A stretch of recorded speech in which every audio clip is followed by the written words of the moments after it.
Santiago querido conmemorar el Día Internacional de la Mujer 2018 con la conferencia que presenta hoy la sección de Sociedad Civil a cargo de doña Eva López Barrio, coordinadora del programa Woman Emprende de la Universidad de Santiago de Compostela, a la que le agradecemos encarecidamente su presencia en este foro. Este programa se enmarca en las activaciones propias del feminismo liberal,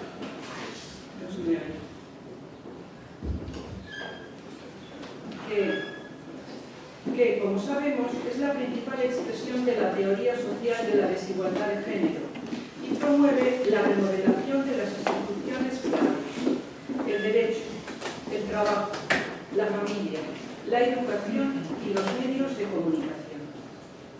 El programa Woman Emprende partió de una iniciativa de nuestra universidad que tiene por finalidad el acercamiento de la cifra de mujeres que cursan estudios académicos y la de las que realizan una actividad emprendedora.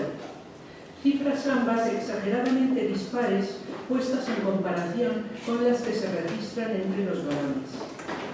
Para reducir esta divergencia hay que aplicar una acción positiva sobre el grupo desfavorecido, el femenino, a fin de que se igualen o asemejen las bases de partida de mujeres y hombres y se dé un paso más frente a la división sexual del trabajo. En este contexto, doña Eva López Barrio fue la impulsora del convenio Innovatia 8.3, cuya denominación ya apunta a su objetivo, pues se trata de evitar los sesgos androcéntricos en el campo del emprendimiento, impregnando de la perspectiva de género todas sus fases y dimensiones. Por lo que se refiere al currículum de la señora López Barrio, y de forma extractada, diré que tras licenciarse en Ciencias Económicas y cursar el máster en Dirección y Gestión de Comercio Exterior en la Universidad de Santiago de Compostela, desempeñó cargos de responsabilidad económica financiera y en el Departamento de Exportación y Marketing en la empresa privada, pasando a dirigir el programa Woman Emprende de la USC, que nos va a ocupar en el día de hoy. A lo que hay que añadir las numerosas acciones formativas relacionadas con la igualdad en las que ha participado, las ponencias y organización de eventos sobre emprendimiento femenino que ha dirigido, organizado, asesorado y o presentado, sin olvidar las múltiples colaboraciones en igualdad que ha desarrollado con distintas administraciones públicas de nuestra comunidad autónoma y la Universidad de Santiago de Compostela. El compromiso con la igualdad de género que muestra Eva López Barrio, tan firme y sereno como persistente, constituye, junto a su capacidad, formación y equipo, la mejor garantía de las mujeres asesoradas por el programa que ella dirige. Sin más preámbulos, paso a ceder la palabra a doña Eva López Barrio.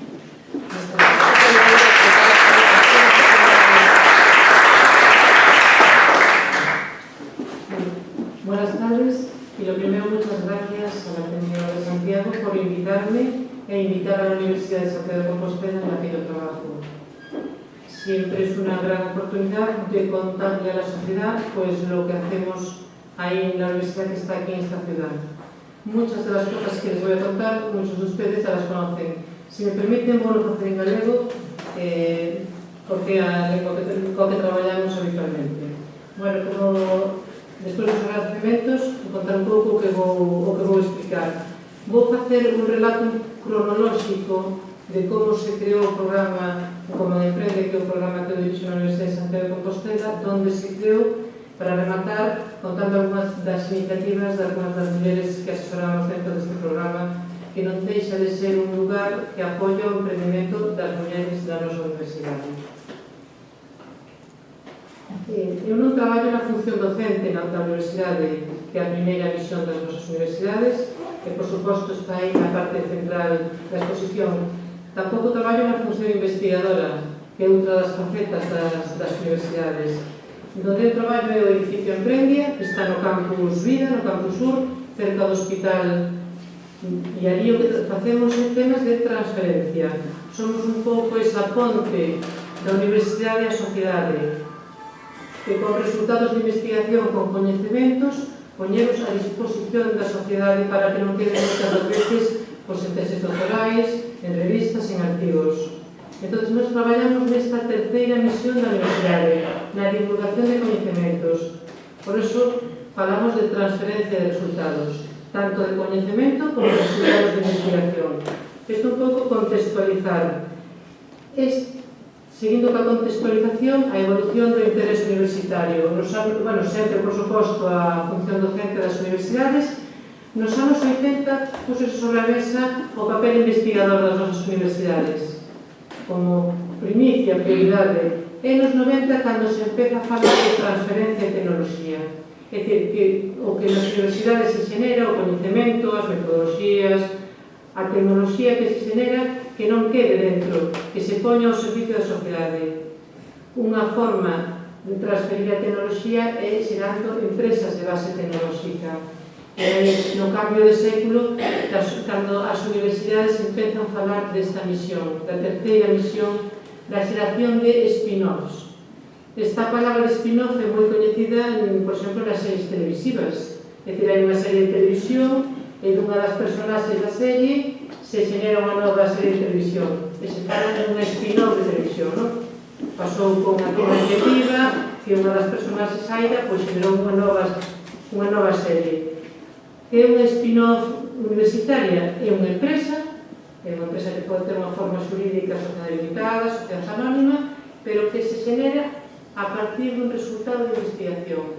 E dentro, xurde dun grupo de investigación donde hai unhas rutinas, unha forma de traballar e hai unha percepción de que iso pode ter aplicación no mercado, podese crear unha empresa e que se fai, se arranca ese coñecemento, ese resultado se arranca do grupo de investigación e se coloca nunha empresa. Nestes momentos, pois cando moitos investigadores e investigadoras non tenen saída profesional, acompañan a veces neste proceso de transferencia. É dicir, que non te desplaza na universidade e co que aprendixe a facer co teu coñecemento, ca tua tecnoloxía, pois podes poñerte ao centro dunha empresa de base científico-tecnolóxica. Entón, é outra forma de transferir. Daí, esa terminoloxía. Pois xa que estamos en Santiago de Compostela, é dicir que a Universidade de Santiago de Compostela é das pioneiras de España en dar estes pasos. No seu momento, moitos de vocês aquí coñecedes o que foi Uninova, unha incubadora de empresas que se creou no ano 1998 no Polígono de Cambre, en Galicia. Naquele momento, un equipo rectoral acompañado do Concello de Santiago apostaron por esta terceira misión da universidade e dixeron, vamos de dotar a comunidade universitaria, tanto estudantes como grupos de investigación, a persoas que teñen interés en crear a súa propia empresa, vamos a dotar un espacio físico que o fagan nun lugar axeitado. Por eso se creou o que foi esta incubadora espacio físico que naquele momento se pensou no Polígono do Cambre para sacalo da cúpula da universidade, onde a veces non sabemos se que encender a luz costa diñeiro, os folios costan diñeiro. Entón, arrancalo do lugar da universidade e poñelo nun entorno industrial. Ali se creou Uninova, unha sociedade limitada, participada polo Concello e pola universidade. Lugar físico, acompañado dun equipo técnico que ali estábamos, e ali fomos aprendendo que era isto do emprendemento de base tecnolóxica, científico-tecnolóxica. Rapaces e rapazas que acababan os seus estudios, as súas tesis doutorais, e que querían montar unha empresa con ese coñecemento, porque aprenderan na Facultade de Física, de Química, de Historia, de Farmacia, pois crear unha iniciativa de base científico-tecnolóxica.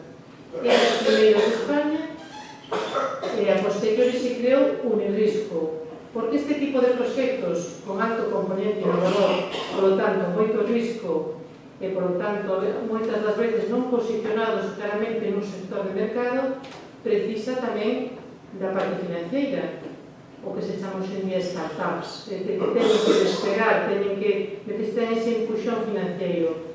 Por eso, de novo, a Universidade de Santiago dinamiza, lidera unha sociedade de capital risco. Anima as outras dúas universidades galegas e o sector industrial, como foi no seu momento o Grupo San José, Inditex, pois a crear un fondo de diñeiro, 3 millóns de euros no seu momento, que é moi pouco porque é o capital risco, pero con unha finalidade, participar neste tipo de proxectos, sin pedir aval, porque unha persona nova que remata os seus estudios non ten ese aval económico, e son proxectos altamente innovadores, por lo tanto, moito risco.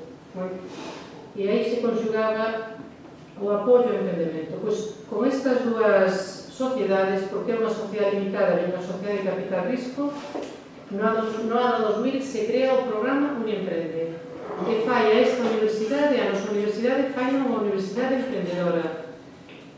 Se creou o programa Innova na Politécnica de Cataluña, o Instituto Ideas na Politécnica de Valencia e, ao mesmo tempo, o programa Uniemprende na Universidade de Santiago. E hai que contalo, porque son os 3 primeiros programas de apoio ao emprendemento das universidades españolas. E que ocorrera en Barcelona ou en Cataluña nun entorno industrial, pois creo que é máis fácil que ocorrer en Santiago de Compostela, onde o mellor entorno industrial non é o mesmo e a relación da universidade ca industria pois non é esa transferencia directa. Ao fin e ao cabo, esta é unha universidade de 5 veces centenaria, con un campus histórico, e non é unha universidade, non é unha politécnica, con unha investigación moito máis aplicada e máis cercana á industria.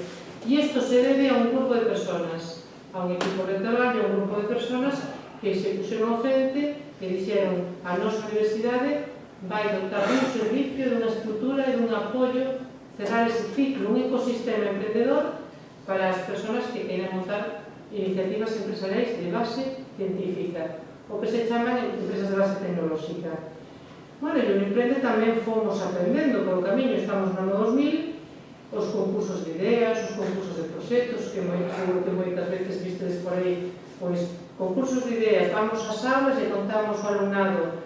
Pois temos, por exemplo, 5 cheques de 500 euros cada un por as vosas ideas empresariais innovadoras, para despertar este espírito emprendedor.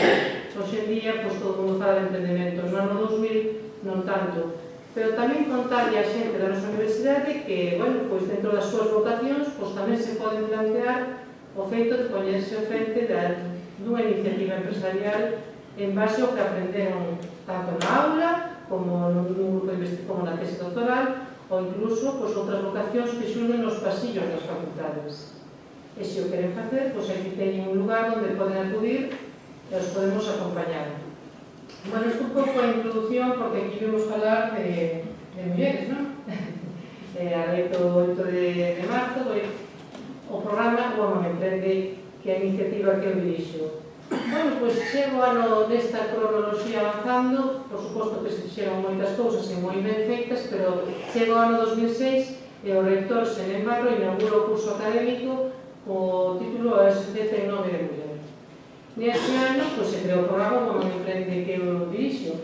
Tamén nese ano se fai a primeira diagnose para facer o plan de igualdade. As universidades empezaban a crear oficinas de igualdade de xénero, que non fai tanto estas cousas, analizar un pouco os datos.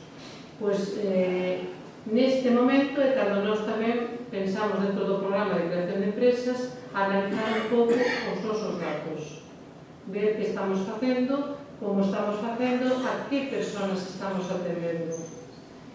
E isto é a raíz de cando íbamos a difundir a cultura emprendedora, a quen íbamos a contar. Por exemplo, ese concurso de ideas, ese concurso de proxectos, a que comunidade estábamos contando as cousas. Esta gráfica é unha media estatal do ano 2016 elaborada polo CSIC. As persoas que traballan en a universidade é a famosa fixeira universitaria, coñecen de sobra, que indica en marrón fala de mulleres, en verde fala de homes, cantos alumnos e alumnas ao principio ocupan as nosas universidades, as nosas aulas. Datos desagregados por sexo, que o primeiro que se pide un plan de igualdade, non? Cantas somos e onde estamos? Por suposto, moitas máis mulleres que homes nas universidades. Esta é unha frase que estamos cansadas de escoitala, pero que diríamos, pois depende. Depende en onde. Sí que empezamos moitas nas mulleres, nos licenciamos, nos graduamos, en maioría, moitas máis rapazas que rapaces, é dicir, que lle costamos menos o sistema educativo, rematamos antes, con millores notas, accedemos en maioría aos cursos de doutoramento, por suposto, pero aquí empeza a carreira científico-tecnolóxica, que é aí onde se dá esa inflexión, que as feministas falamos dunha cañería chea de buratos onde as mulleres se van perdendo polo camiño, e estes datos acaban falando de catedráticos e catedráticas. É dicir, esas rapazas que empezan en maioría na universidade, que chegan en maioría ao doutoramento, pois en catedráticos aquí temos un 85% frente a un 15% de mulleres. Son datos do CSIC, pero da Universidade de Media andan un 23% de mulleres catedráticas. Isto influi no emprendemento. Esta é a comunidade que nos atendemos. Atendemos alumnado, pero tamén atendemos a spin-offs, grupos de investigación, investigadores e investigadoras principales que están liderados en maioría por homes. Deixo estes datos por debate, seguro que son de interés. E o tema do xénero, estes son os datos, falamos de cantas e cantos estamos, aquí están, tamén son datos a nivel nacional do CSIC ano 2016, as áreas de coñecemento do alumnado, desas rapazas e eses rapaces. É dicir, somos maioría as mulleres, a Universidade de Santiago incluso somos máis da media, por as áreas de coñecemento, aquí está a explicación.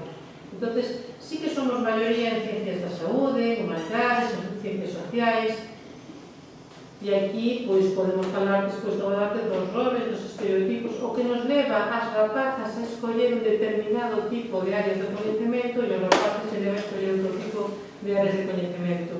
É dicir, as mulleres que chegan á universidade non están ailladas dun proceso de socialización que se foi construindo e elixen en maioría carreras vinculadas a roles vinculados ao cuidado, como pode ser estudiar medicina. Tamén aquí entra o que son máis aplicadas, sacan mellores notas, e aquí se entra por nota, pero nas ciencias sociais, facultades como ciencias de educación, pois, cando vamos contar o concurso de ideas, moitas das veces o contamos un 90% do alumnado. Aquí está a parte de arriba, que non a puxen inocentemente aí arriba de todo, é a enxeñería e a arquitectura. A enxeñería, porque a veces se asocia o emprendemento de base tecnolóxica moito a startups ligadas a enxeñería informática. Aquí tamén para o debate podemos deixar o tema de por que aí son a maioría homes. Está moito neste momento nos medios a pregunta por que as rapazas non escollen informática no bacharelato. Eu creo que a pregunta está mal planteada, é dicir, non ten resposta porque é unha pregunta errónea. Casi sería un milagro que chegara. Aquí sí que podemos falar desa socialización diferenciada de homens e mulleres desde casi antes de nacer, que nos vai levando por unhos camiños e despois recollemos este resultado. A deixar aquí un dato, cando se chamaba licenciatura en informática, unha media estatal falaba de as mulleres matriculaban un 23% había de rapazas. O ano seguinte pasouse a chamar enxeñería informática e caeu a matrícula o 17%. Con o cambio de nomenclatura. Pasar a chamarse licenciatura parece que nos achega máis a todos e a todas. Enxeñería xa conleva unha serie de arquetipos que nos deixa fora moitas mulleres e a moitos homens, porque parece algo moi difícil.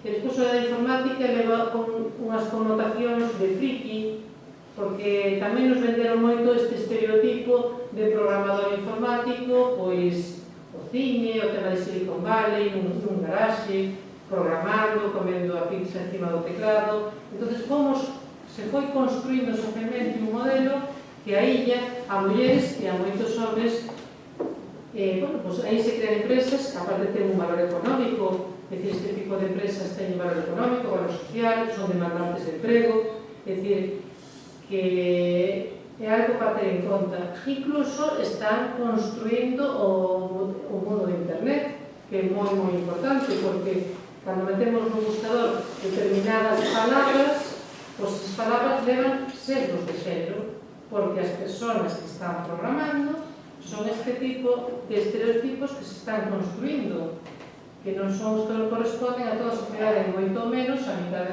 da sociedade que somos as mulleres.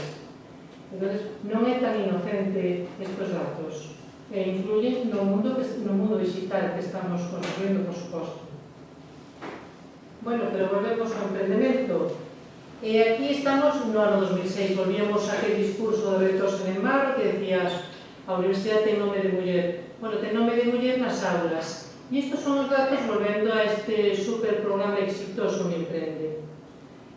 fala de población universitaria, a Universidade de Santiago é a Universidade de España onde máis mulleres hai nas aulas.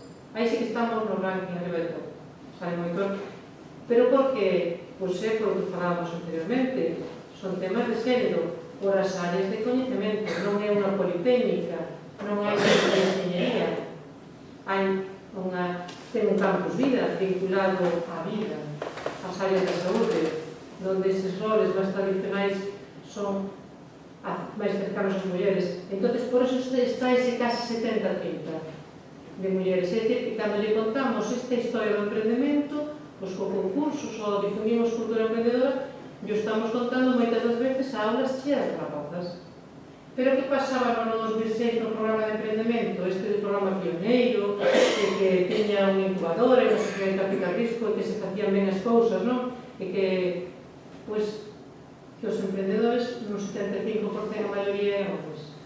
Está ese 26% aí, que hai que mencionar, porque neste 26% están casos como Galquimia, que despois contaría que se dedican aos emprendedores, é dicir, dos que máis alegría lle daban o capital risco, porque non deixa de ser unha sociedade de capital risco que respondan do Consello de Administración, pois cando as mulleres lideran proxectos de base tecnolóxica, por suposto que fan ben, porque non?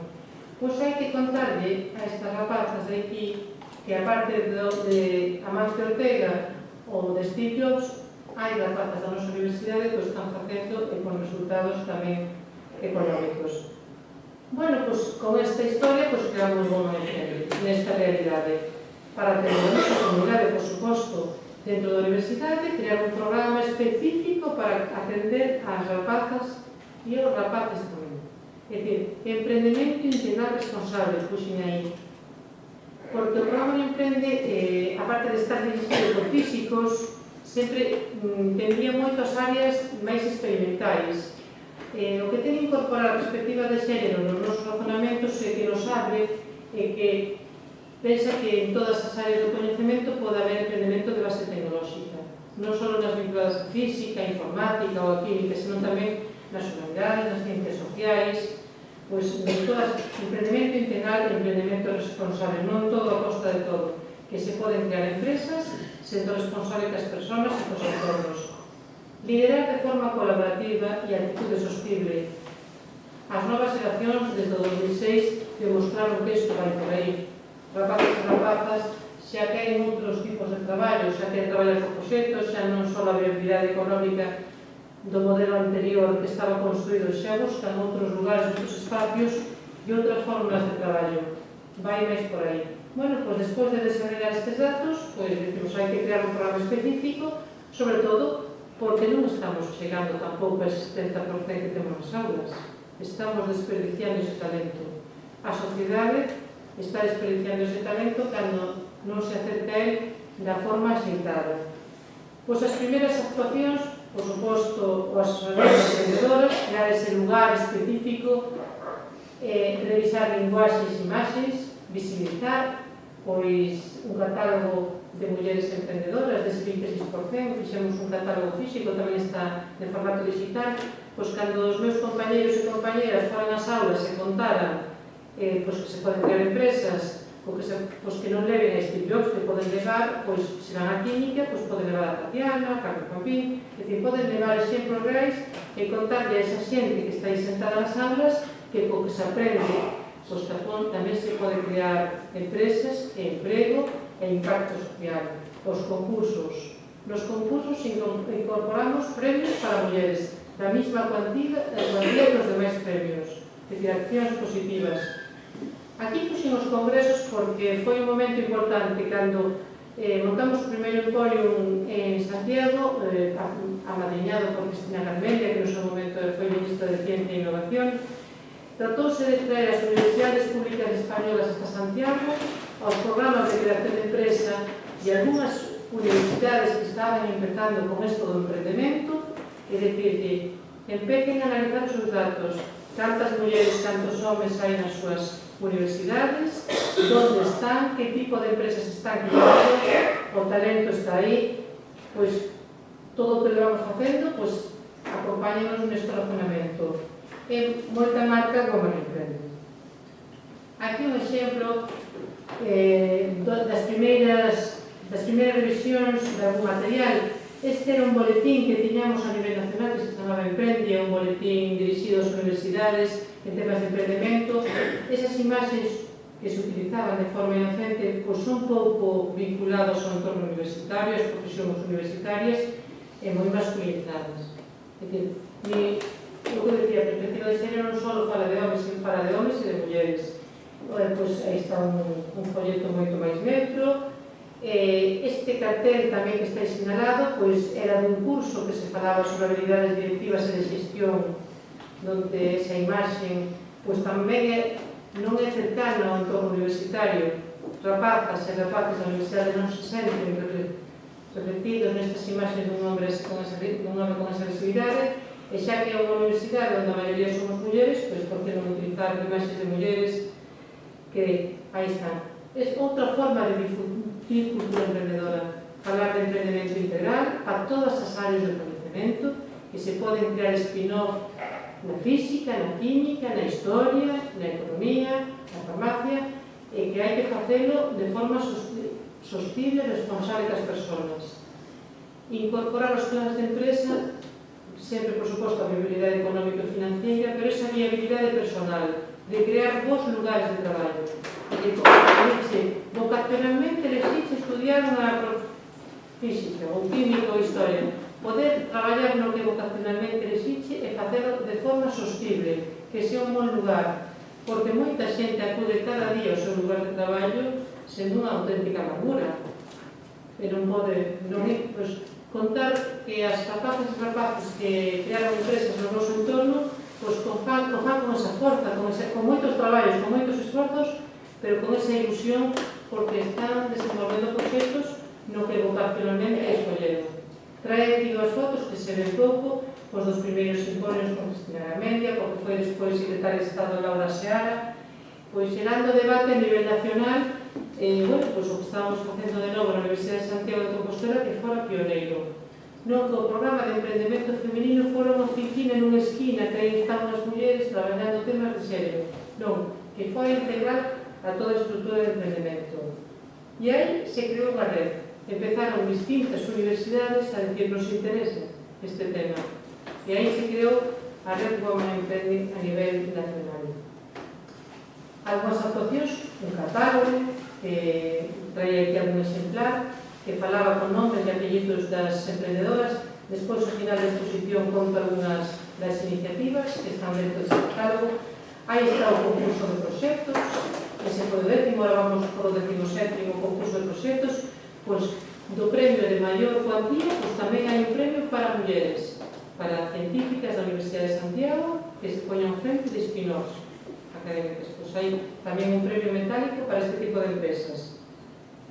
E chegamos ao 2011, vamos avanzando no tempo, e vemos que o que estamos facendo aquí en Santiago empeza a ter certa repercusión a nivel nacional e que non pode quedar nunha oficina que está atendendo as emprendedoras.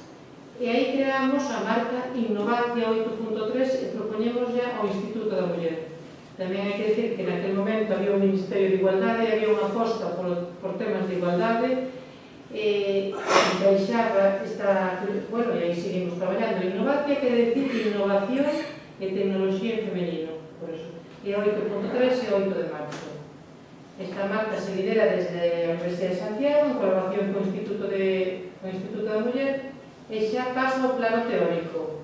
Deixei na entrada o manual de procedementos, que algún dos manuales que fixemos, que ven a decir, pois, todo este traballo que se facía nos programas de creación de empresas das universidades ou nas OTRIs, que son oficinas de transferencia de resultados de investigación, pois toda esa cadena de valor, esa cadena de traballo, esos procedimentos de traballo que incorporaran a perspectiva de xénero. Non ser unha oficina específica para atender a mulleres, sino que integrar a perspectiva de xénero nos procesos de transferencia de conhecimento e no proceso de creación de empresas de base tecnolóxica. É dicir, a terceira misión das universidades, que é esa transferencia á sociedade do coñecemento que dela se xenera, pois a través de valorización, de patentes, a protección ou de creación de spin-off, que leven sempre esa perspectiva de xénero. E con esta filosofía de traballo de integrar perspectiva de xénero conseguimos que nos firmara un convenio no 2011-2012, 2013-15, 2015-17 e aí fomos elaborando distintos materiais que se poden, non os traigo aquí por suposto, se poden consultar na página web de Innovatia, pero por exemplo un plan de empresa con perspectiva de xénero. É dicir, sorprendería como nunha conta de resultados dunha empresa incorporar a perspectiva de xénero pode cambiar os resultados da empresa. Pois o manual de procedimentos para que cando as outras das universidades se enfrenten ao emprendemento que non fagan como fixo Promo Emprende, que non teñan que reaprender todo este camiño. Bueno, é a metodoloxía Innovata para corrixir os sesgos androcéntricos do emprendemento, porque o emprendemento é un mundo masculino, o tema de creación de empresas é un mundo masculino, ten sesgos androcéntricos, pero na universidade replica esos sesgos. E, bueno, estes días escoitaste que é moito falar de, bueno, pues, a masculinidade na ciencia, o machismo na ciencia, a xeración do coñecemento, como se invisibiliza as mulleres, seguro que houve outras moitas conferencias sobre, bueno, pues, os sesgos do coñecemento. É dicir, as mulleres sempre estudaron na ciencia, pero non se nomean, non se poñen os libros, non se estudan. Bueno, nós traballamos co coñecemento que xa ven con sesgos. A transferencia incrementa estes sesgos. Cando se patenta, pois patentan moito máis homes que mulleres, as outras axudan a incrementar. E os programas de creación de empresas tradicionais axudan a incrementar. Entón, non podemos permitirnos perder este talento. Por iso Innovatea está no centro. E a perspectiva de xénero, que isto é importante tamén. Traigo aquí a definición. Prestar atención ás diferenzas de condicións, de necesidades, de índices de participación, de acceso a recursos, de tomas de decisión entre mulleres e homens en calquera actividade ou ámbito nunha política ou programa. Non é un asunto de mulleres a perspectiva de xénero, é un asunto social, é un asunto de homens e de mulleres, é un asunto que incumbe as universidades e as empresas, porque as persoas partimos de distintas condicións, necesidades, índices de participación e o proceso de socialización diferenciando colocounos a unhas e a outros en lugares diferentes e temos que teros en conta. Cando as mulleres acuden ao programa Promo Emprende, acuden con unha determinada tipo de características de condicionamentos sociais pois que nos levan por uns camiños, e é así. Nadie estamos aislados deso. De feito, como elas se enfrentan ao risco, ao financiamento, os temas de conciliación, de corresponsabilidade, de tempo que lle van dedicar á empresa, o tempo, pois todos estes temas que estes días están moito nas axendas, pois as emprendedoras tamén levan esas mochilas. E a transversalidade de xénero, que é o que facemos nós, incluir a perspectiva en todos os procesos, para que haxe realmente igualdade de oportunidades entre homens e mulleres. E sí que hai un falso espellismo da igualdade, porque a nivel legislativo sí que está bastante aclarada, se legislou moi ben, pero non se trasladou a toda a sociedade. Entón, como abordamos nosa perspectiva de xénero? Pois recollendo os obxectivos do Horizonte 2020, que parece que está aí, esa Axenda 2020 diante aí de todos nós, que fala de equilibrio na toma de decisións, nos equipos de investigación e nos contidos, pois a perspectiva de xénero ten que traballar nos valores, na cultura organizacional. Nos na nosa universidade, pois, ten que vir directrices desde arriba, nas persoas e nos procedimentos de traballo. Por iso vos deixo ese manual de procedimentos. E así é como realmente se aborda a perspectiva de xénero. Bueno, chegamos ao día de hoxe, en que estamos ahora metidos e metidas. Pois seguimos atendendo as emprendedoras, da nosa comunidade científica, tanto estudiantes que remataron os seus estudos como grupos de investigación pois que ven neste momento a necesidade de montar empresas no. Ora, por suposto, xa se fala moito máis na universidade que no ano 98, cando se creou Uninova, porque tampouco hai tantas salidas profesionais, a carreira científica é dura, e tamén o do emprendemento xa se aborda con menos medios. É dicir, pois eso de traballar nunha gran corporación non para toda a vida, pois xa non existe. Entón, incluso a xente nova, pois, prefere traballar por proxectos, en colaboración con outra xente, hai outra mentalidade, e aí estamos.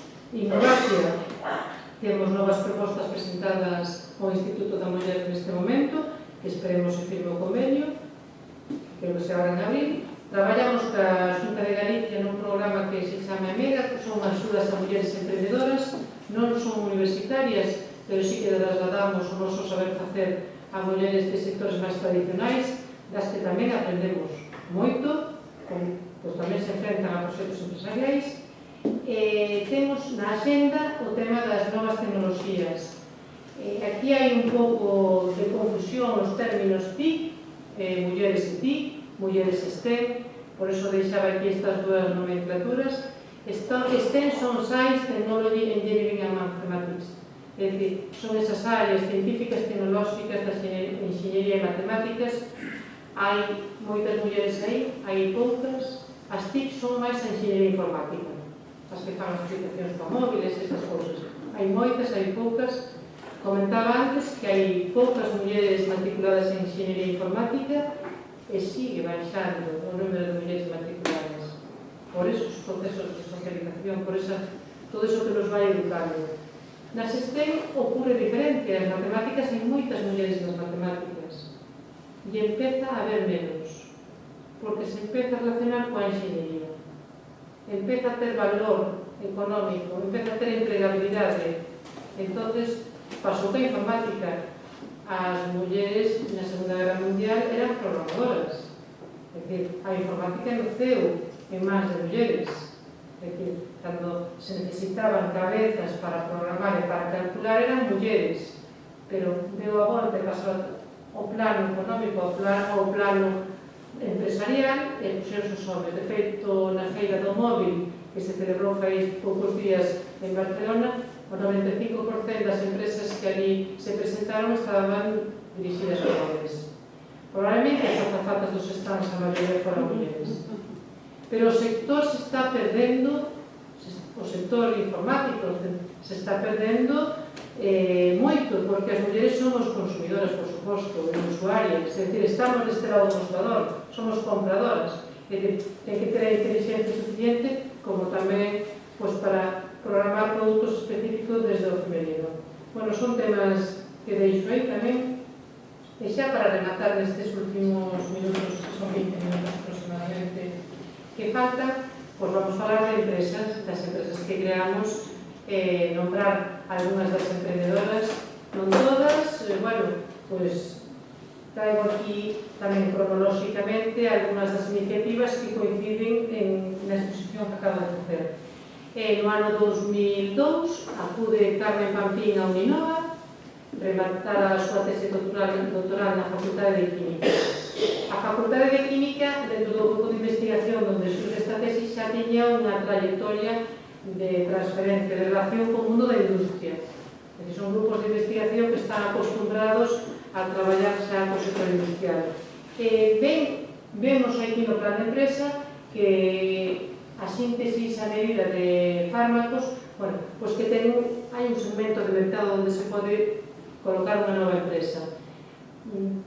Que fai Alquimia realmente? De forma moi simple. Pois, por exemplo, cando as grandes farmacéuticas tipo Pfizer, Bayer, pois queren lanzar un novo medicamento ao mercado, non fai esa labor de investigación, de incorporación, esa labor tan tediosa e a veces tan longa de investigación, senón que se contrata a centros de investigación para que falta esta parte de I+D, pois a centros de investigación, a universidades, esa relación da transferencia, e aquí é cando Carmen Pampín e Jacobo Curtes ven a oportunidade de facer esa investigación baixo demanda para a industria farmacéutica.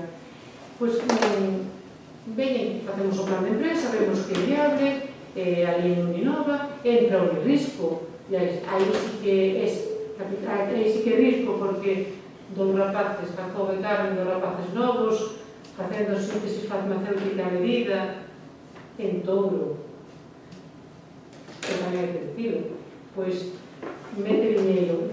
Pois non sei se é moito ou pouco diñeiro que se meteu no primeiro momento, que foron 50.000 euros, sino que hai que profesionalizar esta empresa.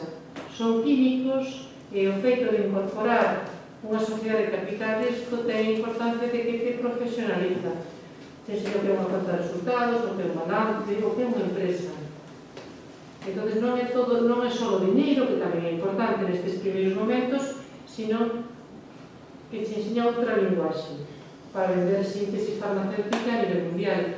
Bueno, pois Carmen Pampín, de pequena, había unha mina abandonada, que os coñecedes a zona, o mellor coñecedes, que tiña ali un laboratorio tamén abandonado, pois ela quere montar ali o seu laboratorio. Esa ilusión de montar o laboratorio onde ela xugaba de pequena, na súa zona, nun entorno rural, pois facer farma nun entorno rural non é fácil. Pois aí está, a día de hoxe, aí sigue, hoxe en día tamén con sede en Barcelona e en Madrid, vendendo a nivel, por suposto, internacional.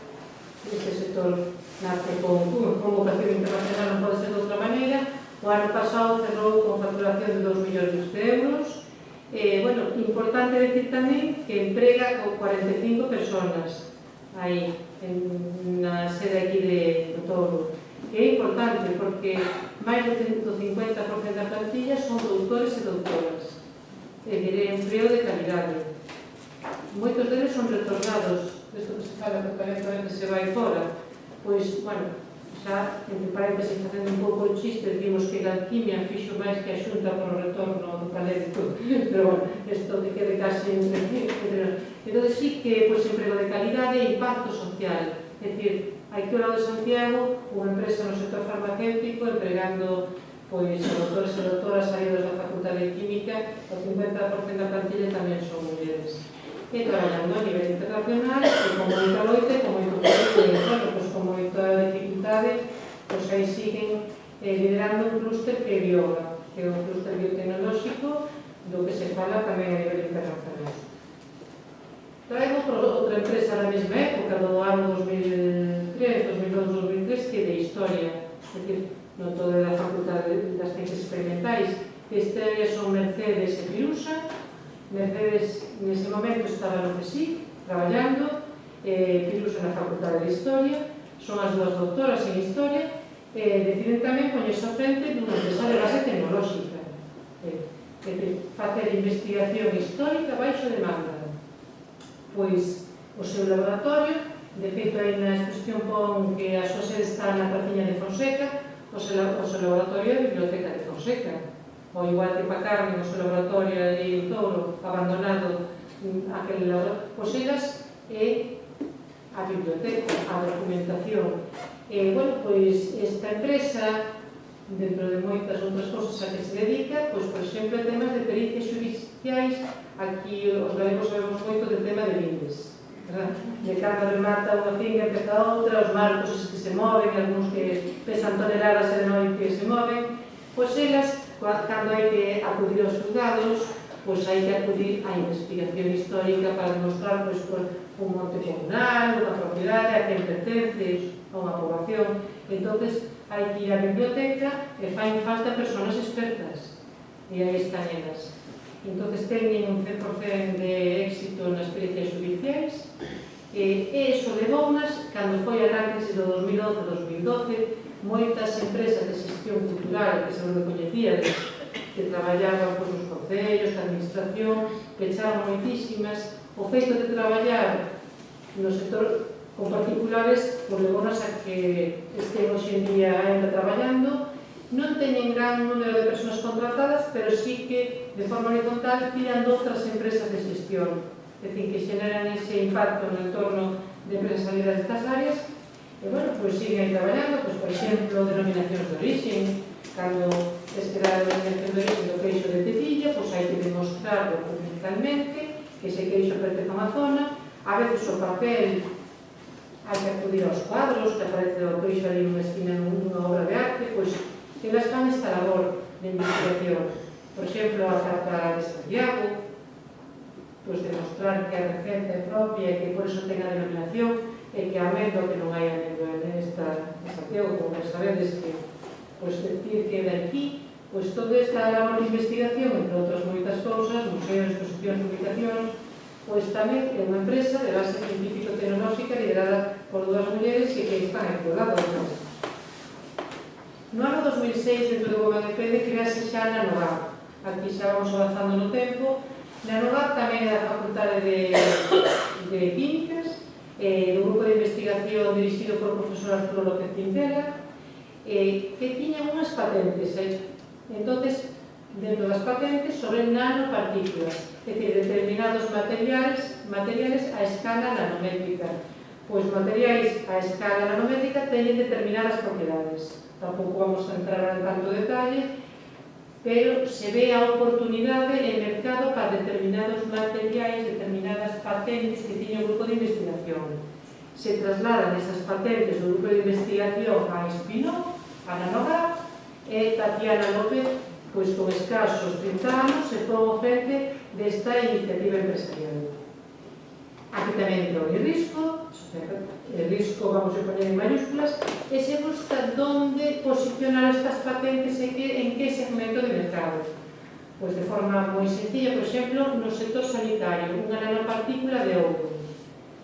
O ouro a escala nanométrica ten unhas determinadas propiedades, por exemplo, unha persona que ten cancro e se lle aplica quimioterapia e se lle aplica con nanopartícula de ouro, pois só ataca a célula cancerígena respetando o contorno que non o fai a quimioterapia tradicional. Bueno, esta é unha explicación moi simple, pero era un pouco por onde iba esta empresa.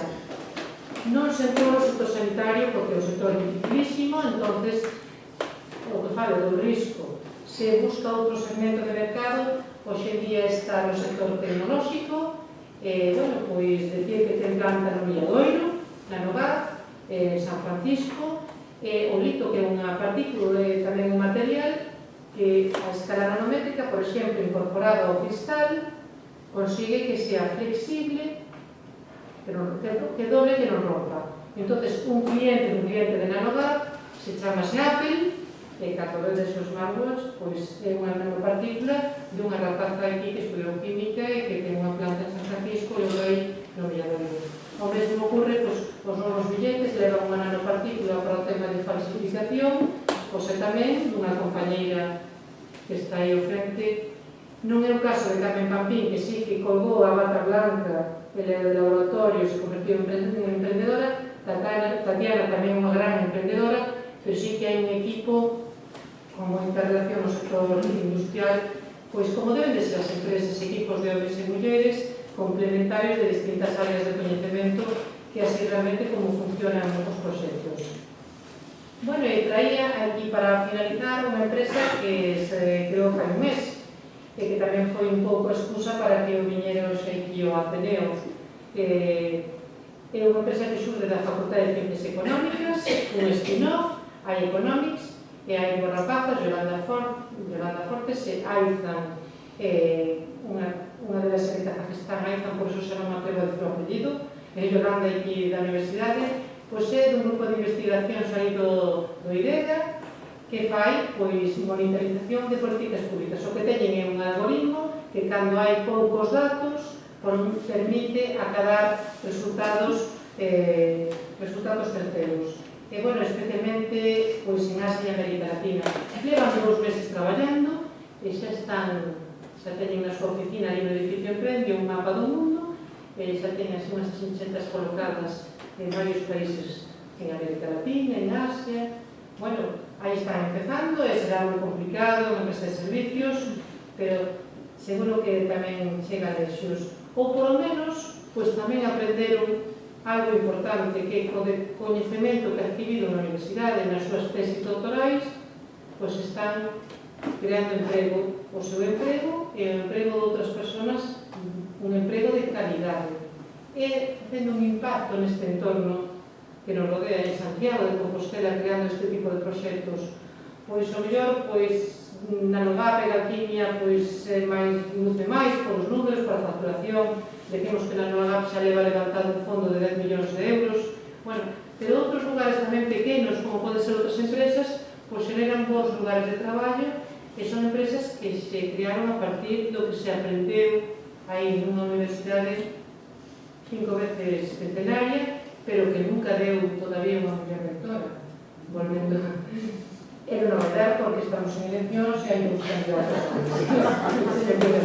se non se presenta, pero claro, se non hai catedráticas, é un requisito, pois claro, todo isto pasa como as mulleres nas TIC, porque as rapazas non estén informática, pois pasa casi o mesmo.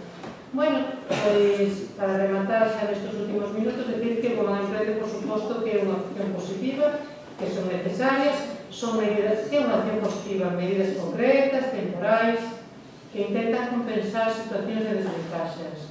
E volvendo ao Horizonte 2020, que fala de crecemento inteligente, sostible e integrador, pois a vosa Universidade, a Universidade de Santiago, a través do noso programa, traballa economía basada no coñecemento e na innovación, intentamos usar os recursos, economía máis verde e sostible, nivel de emprego, nivel de calidade, este tipo de empresas falan de impacto no territorio e de transformación, e que as cousas se poden facer aquí.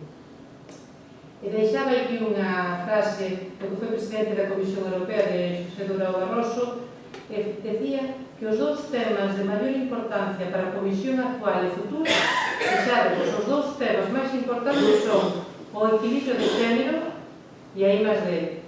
Entonces non íbamos tan desencamiñados cando no ano 2006 dixemos nun programa de creación de empresas de base tecnolóxica hai que incorporar a perspectiva de género. Hai que atender a homens e a mulleres e veren como acuden, en que condicións e con que necesidades. Bueno, esta é unha foto do que o edificio Emprendia. Uninova xa non está no polígono do Tambre, xa non está en Mercagalicia, creouse un edificio específico que está cerca do hospital, no Campus Vida, ali ao baixo de todo, se vades por a carretera de Noia, pois está ali a man dereita, e ali é un edificio de cemento cara vista, que ten 3 grandes bloques. Nos servicios centrais estamos todos os programas que vos fui contando un pouco de unha maneira ou de outra de apoio ao emprendemento. Está Uninova, que é a incubadora, está a Sociedade de Capital Risco, estamos nós, está a área de valorización, transferencia e emprendemento, tema de patentes, de protección industrial e intelectual, todos estos espacios. E hai unha zona que se chama zona húmeda para spin-off que ofrecisen de laboratorio, que se chama zona húmeda por o tema dos grifos, laboratorios dotados para spin-off que precisen, e a zona seca para empresas que non precisen laboratorio, que oficinas tradicionais como as que vos imaginades, pois aí estamos neste espacio de incubación, de acollemento, de os primeiros anos, cando é tan complicado montar unha empresa, e sobre todo unha empresa científico-tecnolóxica, como moitas veces ainda non está o mercado, non se coñecen nin os produtos, nin se saben onde se vai posicionar, nin que mercado, nin se comercializamos nanopartículas de ouro ou de lito, pois aí estamos nese lugar cerrando o que é o ecosistema emprendedor. E que se fixera en Santiago, insisto, pois é gracias a un equipo de personas que apostaron no seu momento por emprendemento, porque non é o entorno que pudo ter a Politécnica de Cataluña ou a Politécnica de Valencia, onde sí que a industria do entorno pois chocaba moito porque se facía nas universidades. E isto se debe pois a personas que lideraron no seu momento, como foi o profesor Carlos Hernández, o rector Darío Villanueva, que no seu momento pois se puxeron ao frente desta iniciativa da Universidade de Emprendedora. Pois moitas gracias, quedan 5 minutos.